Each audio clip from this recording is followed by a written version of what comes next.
friends, and welcome back to Ghouls Night In, the spooky chat show with your best ghoul friends. I'm Penny Snark. And I'm Midge Munster.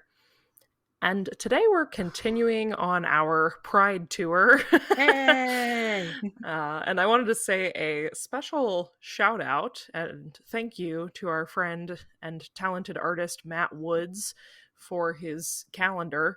After Penny and I brought the same topic last week, I was like, well, crap, now what am I going to do for another Pride episode?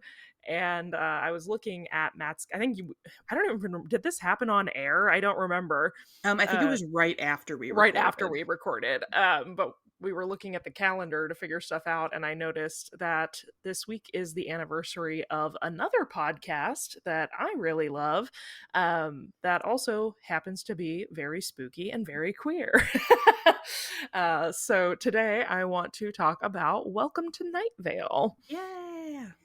We've been doing a lot of media episodes this month, so I appreciate y'all sticking in for we're a little lacking on history right now, but but you know, when you got good queer media to talk about, you got to talk about it. So Night Vale is one of those things that makes me one of the few things in my life that makes me feel really cool. Because I was one of the early listeners before it got big. But I've been listening to this podcast for over 10 years now, which is crazy to say out loud. Wow, yeah. And it continues to be one of my top comfort media properties, and is actually what got me into podcasts. I had never listened to a podcast before. My friend introduced me to Night Vale, and you can thank them for Ghouls Night In existing. Thank you. Penny, I can't remember. I know we've discussed Welcome to Night Vale once or twice together, but I can't remember if you have a history with it at all. Yes. So I am not current on Welcome to Night Vale, but I was also a olden times Night Vale girly. I have seen I went to a live show. I saw them I at thought a you had. Yeah. So I am definitely a Night Vale fan. Excellent. Well, what is Welcome to Night Vale for those of you who are sitting here and being like, what the hell are they talking about? So this podcast is created by Joseph Fink and Jeffrey Craner, and the first episode was actually released on the day of this recording. We were recording this on June 15th. June 15th, 2012 was the... That's crazy. I know. First episode release. So happy birthday, Night Vale. We love you. And the idea, the initial thought that Jeffrey Craner went in with was that he wanted to create a fictional community radio show from a mysterious desert town where every conspiracy theory is true. So that was the baseline. They started from there. And it just gets wild. Truly. The podcast is bi-monthly, and it's presented in a long-form story shared through a community radio broadcast, hosted by our leading man, Cecil Palmer, who is voiced by another Cecil Baldwin. And it includes news from the town, announcements, community calendar, advertisements from the town's local businesses. It's a blending of this very mundane day-to-day with bizarre supernatural events.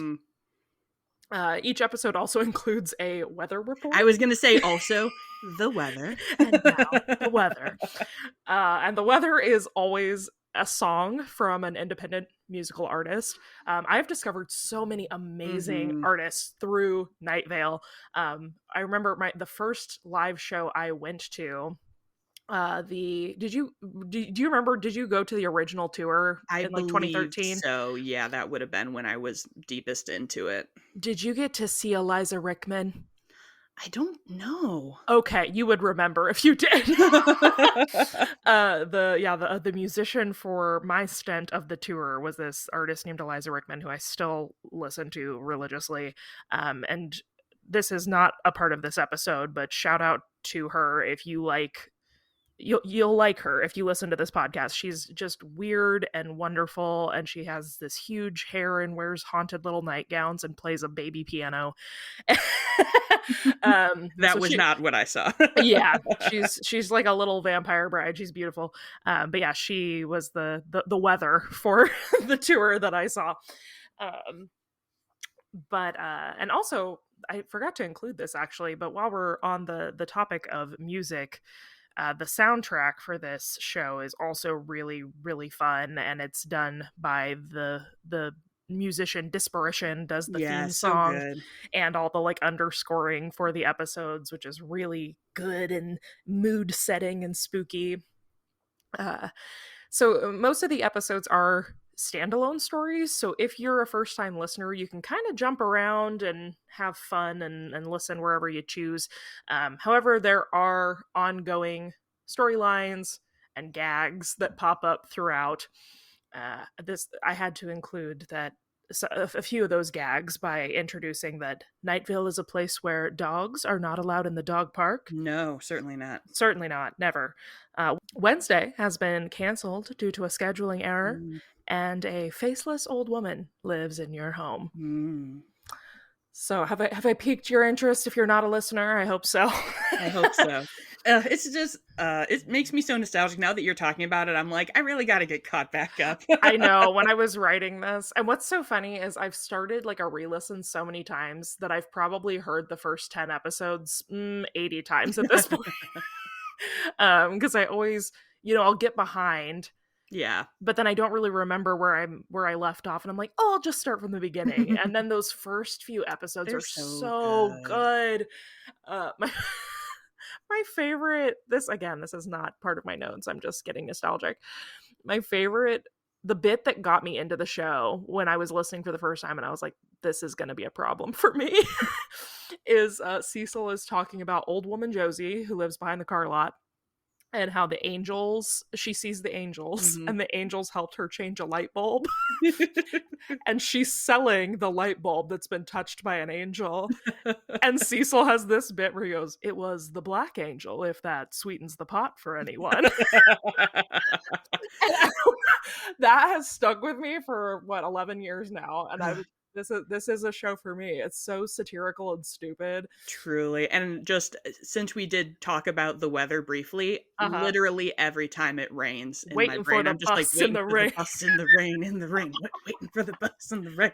I think is that the first episode? I think it is. Okay, so there's your teaser. The Angels and the Waiting for the Bus in the Rain song. Yes. Go listen now. Well, finish this podcast first. Yes.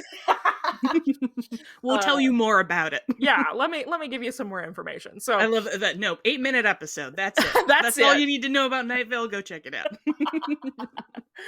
uh, so, like most podcasts, Night Vale had a pretty modest following at the Mhm. start, but its popularity skyrocketed pretty quickly through word of mouth and social media, specifically Tumblr.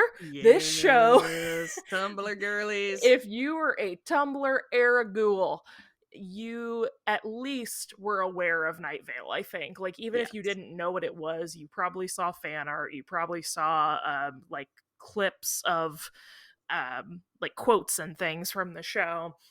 It was very it's made for Tumblr. Like, it the vibe of the show was so right for what Tumblr was. But a year later, once the show came out in June 2012, a year later in July of 2013, Welcome to Night Vale ranked as the second top audio podcast on iTunes, right behind the program This American Life. And then within that same month, it surpassed This American Life, becoming number one with 150,000 downloads in 1 week. Which, Wild. now kind of sound, I mean, that it's still a ton. I'm like, that kind Yeah, of sounds yeah, but in modest that now. era, yeah. But yeah, in 2012, like, podcasts weren't what they are now.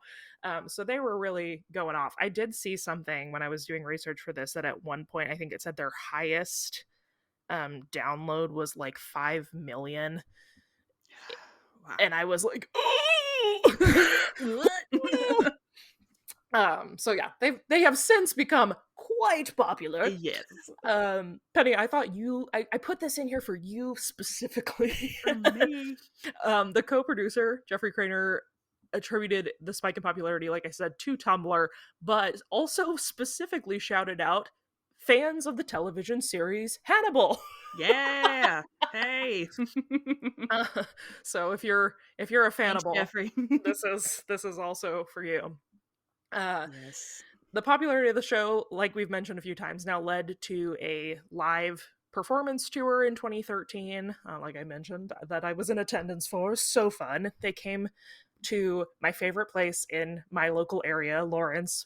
It was like my favorite little town anyway. And then they came to Liberty Hall at Lawrence, and it was like the best. I was like, this is because, of course, too, this is like 2012, so everything's like very, twee and hipstery. Mhm. And I was like, oh my god, I'm in the hippest little town at the like smallest little theater that nobody knows, seeing a podcast no one's heard of. I'm so cool. So cool. I'm gonna find a picture. I have a picture of me standing next to the Night Vale poster wearing the stupidest outfit, like like the most of this era. Yeah. I have blunt bangs and big like Zoe Deschanel Oh, hell yeah. glasses. I'll find it. We can put it on the stories. But they are still doing live shows currently. I mean, not right Mhm. now, but Yeah, but they to this were. day, yeah. Yeah, they were in Kansas City this October. I have now been to 4 shows over the last 10 years, and I highly, highly recommend, if you are a fan and you have never gone, definitely take the opportunity the next time they go on tour. It is so fun, and it's such a like welcoming, fun environment of people Mhm. to be around.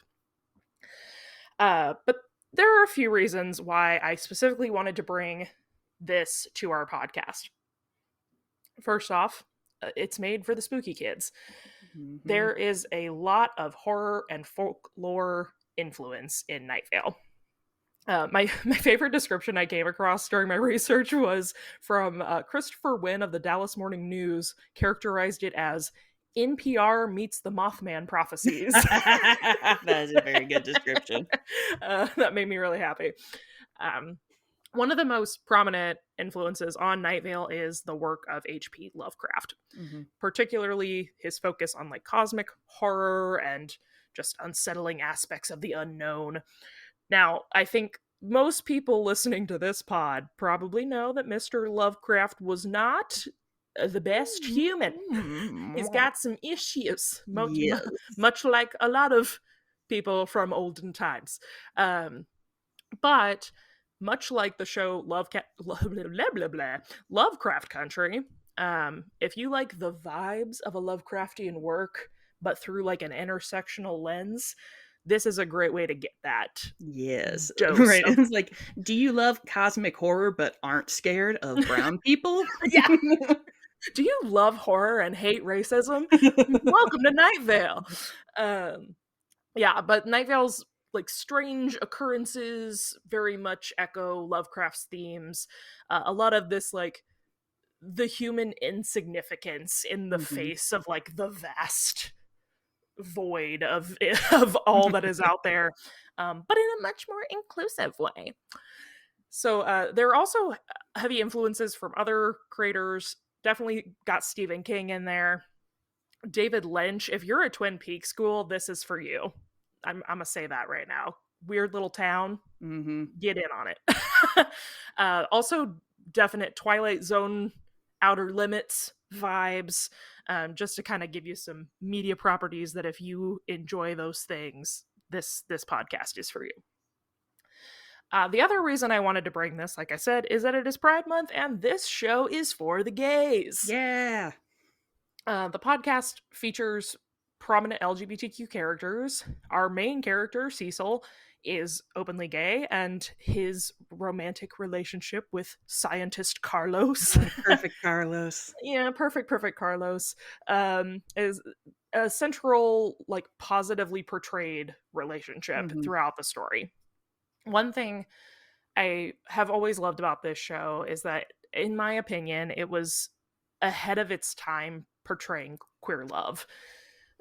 We weren't seeing we didn't have Heartstopper in Yeah. 2012, you know?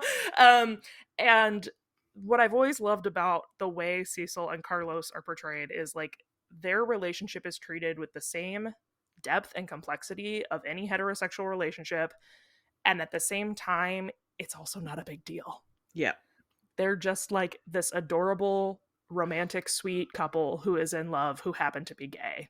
Hmm. And that is what I'm looking for in my like LGBTQ media. Just Yeah. like a normal couple Right. existing in a really fucking weird town. On top of that, the show's representation as a whole is just wonderful. They made a commitment right from day one to diverse casting and storytelling. Um, the creators definitely made a conscious effort to cast people from diverse backgrounds. And so that ensures that the show is giving you different racial, cultural, gender identity, like representation Hmm. from all different storylines. And there's all types of people in the Night Vale universe, which I really love. And while our like leading role obviously is male, the podcast also includes a lot of strong, complex female characters. One of my favorite characters is Tamika Flynn. Yes. um, and she is kind of this like teenage leader, and she leads the revolt against the librarians, which might sound bad if you aren't from Night Vale, In but Night Vale, it's good. in Night Vale it's good because librarians are very scary in Night Vale. And we have Dana Cardinal, who becomes like mayor of Night Vale. Lots of kind of swapping of traditional gender roles and stereotypes throughout the stories. And of course, like any good comedy does, Night Vale also addresses or satirizes a lot of current events or social issues, but in a really fun, surrealist way that allows us as the listener to reflect but also escape and Hmm. have a fun, enjoyable, humorous way to process the horrors that persist. Truly. Um, so I guess I didn't say that up front. This show is a comedy, but it also has a lot of heart. I have Yeah. been brought to tears by Night Vale many, many times. I highly recommend that you give it a go if you're a podcast person, which I'm assuming you are if you're listening to this right One now. would think. And I will say, I don't know if this probably isn't part of your notes since it's such a random thing. But No, I will go. say that even when I have not been up to date listening to Night Vale, their social media is amazing.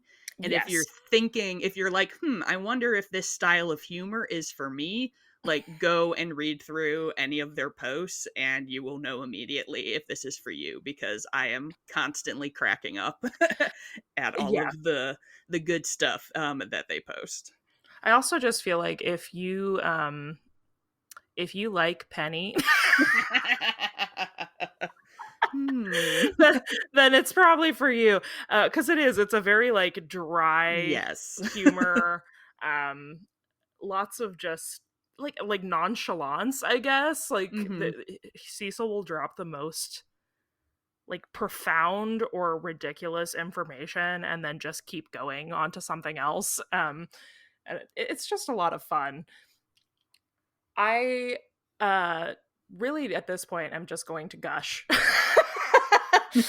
um I know you said that you haven't listened in a long time, but I was Hmm. gonna see if there were any like favorite storylines or episodes that you wanted to shout out that you Oh, remember. oh man. I mean, I always really loved the travails of Night Vale radio interns.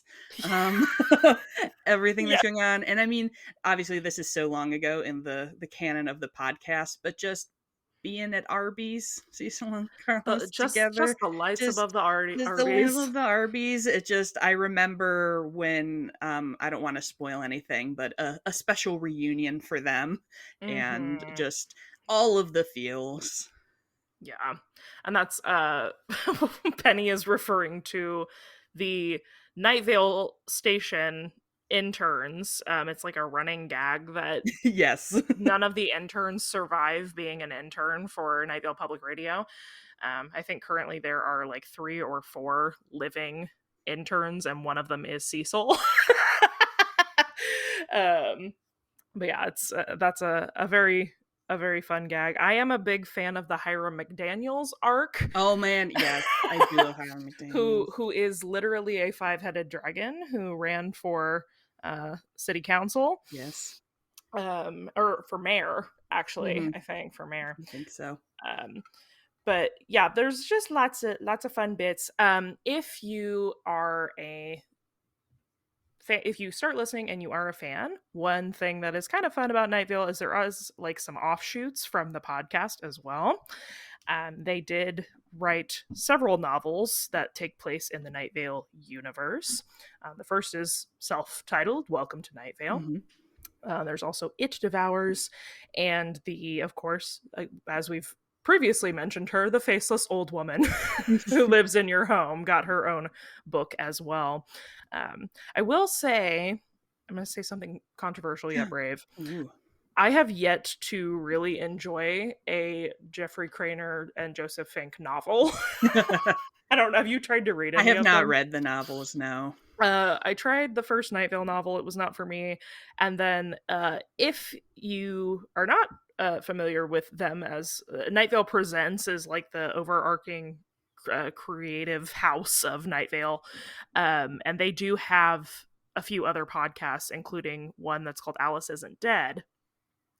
Which is a great podcast. I would, if you end up enjoying Night Vale, I would definitely recommend Alice Isn't Dead as well. Again, another great queer storyline about a trucker looking for her wife who has been lost to some strange circumstances.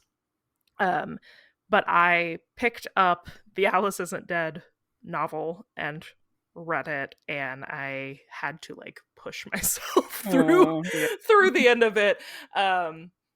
So they're that's I think their strong suit You lies in prefer writing. you prefer the audio medium. I For prefer that. their audio writing.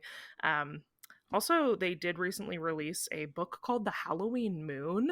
That's like a standalone piece. That's a Halloween novel. Ooh. And I did buy that. I haven't started it yet, so I'll be interested to see if maybe that's a bit different. Yeah, more your speed. I think it's hard when you're already so attached to um the way that like actors are portraying Yeah. characters and then trying to translate that into a written form. It's not always um as strong Yeah, as for sure.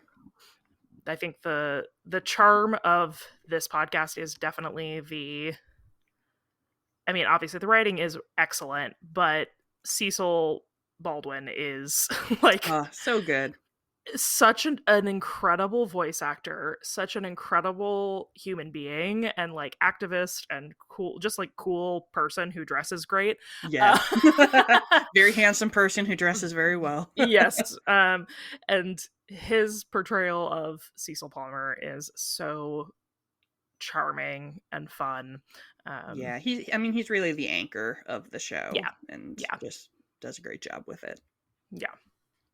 So that I did not have very long notes today. I'm Just a lot of realizing feelings. a lot of feelings, but I hope maybe that I have convinced you to take a look at this if you are not already a fan. It is a whole world, and you will get sucked in. And I would love to hear, for those of you who maybe are like Penny and have not thought about Night Vale in a minute, I hope this is nostalgic too, and that maybe this sparks some conversations that we can all chat about our favorite Night Vale moments from Yes. time. Happy birthday, Night Vale! Thanks for like 11 years of really great media. Oh man, what if our podcast goes for 10 years? Girl, I'm already running out of stuff to talk about. Year 3, I'm like, oh no, another one? I'm kidding, guys. I'm kidding. It's fine. We're not going anywhere. No. But where you should be going is to leave us a rating you You should. wherever you listen to us. We are fresh out of reviews, and we have been Mhm. for a couple weeks now. So if you enjoy this podcast, it would mean so much to us if you head over to Apple and leave us a rating or a review there, if that's where you listen. Or if you're on one of the other many podcatchers out there, you can always scoot over to Instagram and shoot us a DM there and let us know what you think, and we will share your thoughts and feelings here on the podcast. Yeah, guys, how else are we gonna get 5 million people downloading our show? Yeah. How are we gonna take out this American life at Yeah. this rate? So if you would like to submit a review or just see more from this podcast, if you'd like to see a photo of Twee Midge with bangs, Yes. you can give us a follow over on Instagram at Ghouls Night in Pod. And if you are looking for me, you can find me all over the web at Midge Munster. And you can find me at Penny Snark. And until next time, Goodbye. bye.